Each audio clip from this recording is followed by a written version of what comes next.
بسم اللہ الرحمن الرحیم۔ السلام علیکہ یا صاحب العصر والزمان۔ عشرہ مبشرہ کے سلسلے میں ایک مناظرہ۔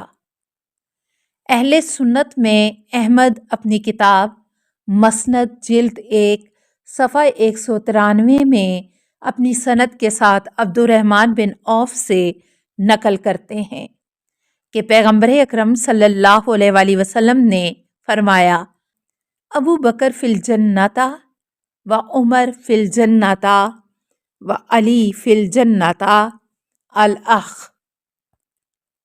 ابو بکر، عمر، عثمان، علی، طلحہ، زبیر، عبد الرحمن بن عوف، سعد بن ابی وقاص، سعید بن زید، ابو عبیدہ بن جراح۔ اہل سنت حضرات اس گھڑی ہوئی حدیث کو بڑی اہمیت دیتے ہیں اور ان 10 آدمیوں کے نام عشرہ مبشرہ کے عنوان سے تختیوں پر کندہ کر کے مقدس مقامات جیسے مسجد نبوی وغیرہ میں نصب کرتے ہیں۔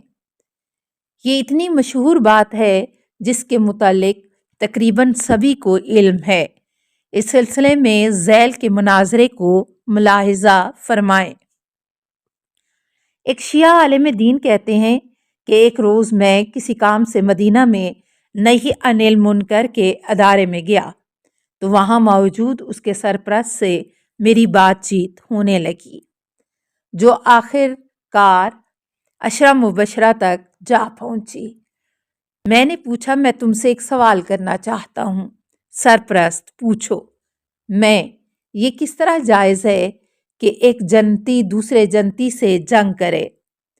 طلحہ اور زبیر کے ایک پرچم تلے بصرہ آ کر حضرت علی علیہ السلام سے جنگ لڑیں، جبکہ یہ لوگ جنتی تھے اور یہ جنگ جمل بہت سے لوگوں کے قتل کا سبب بنی، اور قرآن پاک میں ارشاد باری تعالیٰ ہے: وَمَن يَقْتُلْ مُؤْمِنًا مُتَعَمِّدًا فَجَزَاؤُهُ جَهَنَّمَ خَالِدًا فِيهَا۔ جو کسی مومن کو جان بوجھ کر قتل کرتا ہے تو اس کی جزا جہنم ہے جہاں وہ ہمیشہ رہے گا۔ اس آیت کے پیش نظر جو لوگ بھی جنگ جمل میں لوگوں کے قتل کا سبب بنے ہیں انہیں جہنمی ہونا چاہیے، اور اب یہ چاہے علی علیہ السلام ہوں یا طلحہ ہو، زبیر ہوں۔ لہٰذا اس جنگ کے نتائج کو دیکھتے ہوئے یہ حدیث صحیح معلوم نہیں ہوتی۔ سرپرست: اس جنگ میں شرکت کرنے والے وہ افراد جن کا تم نے نام لیا ہے مجتہد تھے، انہوں نے اپنے اجتہاد کی بنا پر یہ کام انجام دیا ہے، لہٰذا وہ گناہگار نہیں ہوں گے۔ شیعہ عالم: نص کے مقابلے میں اجتہاد جائز نہیں ہے۔ کیا تمام کے تمام مسلمانوں نے یہ نقل نہیں کیا کہ پیغمبر اکرم صلی اللہ علیہ وآلہ وسلم نے علی علیہ السلام سے فرمایا: یا علی حربوں کا حربی و سلموں کا سلمی؟ اے علی، تمہاری جنگ میری جنگ ہے اور تمہاری صلح میری صلح۔ اور اسی طرح آپ نے یہ بھی فرمایا ہے: من اطاع علیٰ فقد اطاعنی ومن عصی علیٰ فقد عصانی۔ جس نے علی کی اطاعت کی اس نے میری اطاعت کی، اور جس نے علی کی نافرمانی کی اس نے میری نافرمانی کی۔ اور اسی طرح سے آپ صلی اللہ علیہ وآلہ وسلم نے فرمایا: علی مع الحق والحق مع علی یدور الحق معہ حسیما دار۔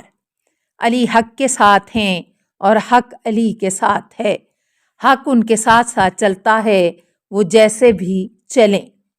اس بنا پر نتیجہ یہ نکلتا ہے کہ اسماء مذکورہ میں ایک طرف حق ہے اور وہ علی علیہ السلام کی ذات ہے، اور حدیث گھڑی ہوئی ہے کیونکہ باطل کے طرفداروں کو جنت نصیب نہیں ہو سکتی۔ دوسری بات یہ کہ عبد الرحمن بن عوف خود اس حدیث کے راوی ہیں اور جو خود ان 10 جنتی افراد میں شامل ہیں، اور یہ وہی عبد الرحمن ہیں جنہوں نے عمر کی وفات کے بعد شورائے تشکیل ہونے کے دن حضرت علی علیہ السلام پر تلوار تان لی تھی اور ان سے کہا تھا بیعت کرو ورنہ میں تمہیں قتل کر دوں گا۔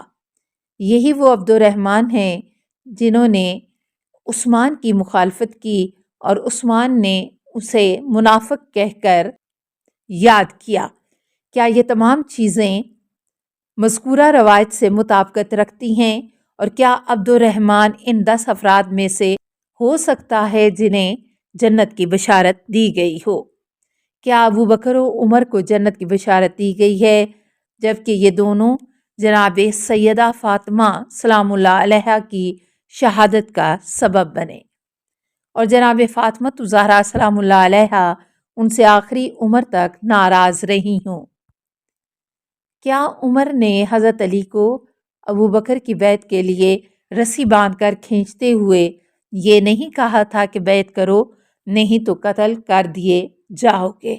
کیا طلحہ و زبیر عثمان کے قتل پر مصر نہ تھے؟ کیا یہ دونوں اس امام کی اطاعت سے خارج نہیں ہو گئے جس کی اطاعت واجب قرار دی گئی تھی؟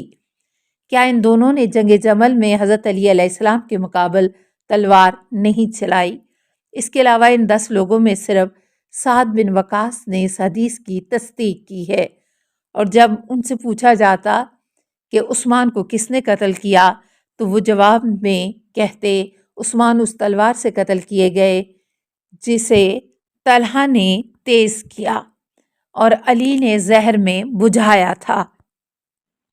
کیا آپس کی ان تمام مخالفت اور منافقت کے باوجود یہ کہا جا سکتا ہے کہ وہ سب لوگ جنتی ہیں؟ ہرگز ہرگز نہیں۔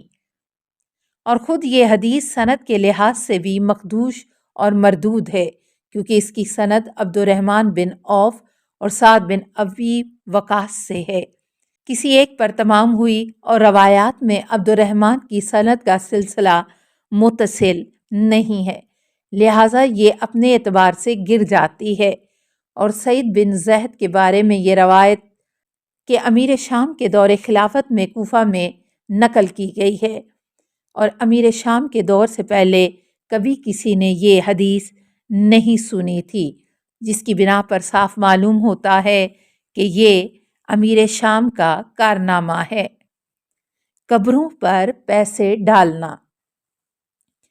قبرستان بقیع میں ایک بورڈ پر لکھا ہوا ہے لا یجوز می النقود علی القبور، قبروں پر پیسہ ڈالنا جائز نہیں ہے۔ ایک روز امر بالمعروف کمیٹی کا سرپرست بقیع میں آیا تو اس نے دیکھا کہ کچھ قبروں پر پیسے پڑے ہوئے ہیں۔ اس نے مجھے دیکھا تو مجھے مخاطب کر کے کہنے لگا یہ پیسے زائروں کو دے دو اور ان کا قبروں پر ڈالنا حرام ہے۔ شیعہ عالم، کس دلیل سے قبروں پر پیسے ڈالنا حرام ہے؟ کیا قرآن اور سنت پیغمبر صلی اللہ علیہ وآلہ وسلم میں اس بات کی نہی ہوئی ہے؟ جبکہ رسول اکرم صلی اللہ علیہ وآلہ وسلم کا فرمان ہے کہ تمہارے لیے ہر وہ چیز جائز ہے جس سے تمہیں منع نہ کیا گیا ہو۔ سرپرست، قرآن میں آیا ہے انما الصدقات للفقراء، صدقہ صرف فقراء کے لیے ہے۔ شیعہ عالم، یہ پیسے بھی قبر کے فقیر مجاور اٹھاتے ہیں۔ سرپرست، قبر کے مجاور فقیر نہیں ہیں۔ شیعہ عالم، کوئی ضروری نہیں ہے کہ وہ فقیر ہی ہوں کیونکہ مدد اور بخشش کے لیے یہ قطعاً حرام نہیں ہے۔ اگر کوئی شخص کسی مقصد کے تحت خدا کی راہ میں اپنا تمام مال کسی ضرورت مند کو دے دے تو کیا کوئی حرج ہے؟ جیسا کہ شادیوں میں دولہا اور دلہن کے سر سے پیسے نچھاور کرتے ہیں اور غیر فقیر بھی یہ پیسے اٹھاتے ہیں۔ اور جس آیت کو تم نے پڑھا ہے اس میں صدقہ کے لیے 8 مصارف ذکر ہوئے ہیں جن میں سے ایک اللہ کی راہ میں ہے، اور جب مسلمان اولیاء خدا کی قبروں کے پاس جاتے ہیں تو کہتے ہیں ہماری جان و مال آپ پر فدا ہو۔ اب اگر ایک شخص اپنی دوستی اور محبت کی وجہ سے اپنا تمام مال یا اس کا کچھ حصہ اسے بخش دے تو عرفاً اس میں کوئی برائی ہے، خداوند متعال نے اپنی دلیل اور ذاتی رائے سے کسی حلال کو حرام کرنے سے منع کیا ہے، جیسا کہ سورہ نحل کی آیت نمبر 116 میں ہم پڑھتے ہیں، وَلَا تَقُولُوا لِمَا تَصِفُ أَلْسِنَتُكُمُ الْكَذِبَ هَٰذَا حَلَالٌ وَهَٰذَا حَرَامٌ لِتَفْتَرُوا عَلَى اللَّهِ الْكَذِبَ، اور اپنی زبان سے نکلنے والے جھوٹ کی وجہ سے یہ نہ کہو یہ حلال ہے اور یہ حرام، تاکہ تم خدا پر جھوٹ باندھ سکو۔ کیا خداوند متعال نے تمہیں اپنی طرف سے قانون گھڑنے کی اجازت دی ہے، اور ہر چیز جو تمہارے ذوق کے مطابق نہ ہو تم اسے حرام اور شرک قرار دے سکتے ہو؟ السلام علیکہ یا صاحب العصر والزمان، الامان الامان الامان من فتن الزمان، السلام علیکہ یا خلیفۃ الرحمن، السلام علیکہ یا امام الانس والجان، السلام علیکہ یا مظہر الایمان، السلام علیکہ یا شریک القرآن، السلام علیکہ یا قاطع البرہان، السلام علیکہ یا امام زماننا ھذا اجل اللہ فرجک وسہل اللہ مخرجک وظہورک، السلام علیکہ ورحمۃ اللہ۔ اللہم صلی علی محمد و آل محمد۔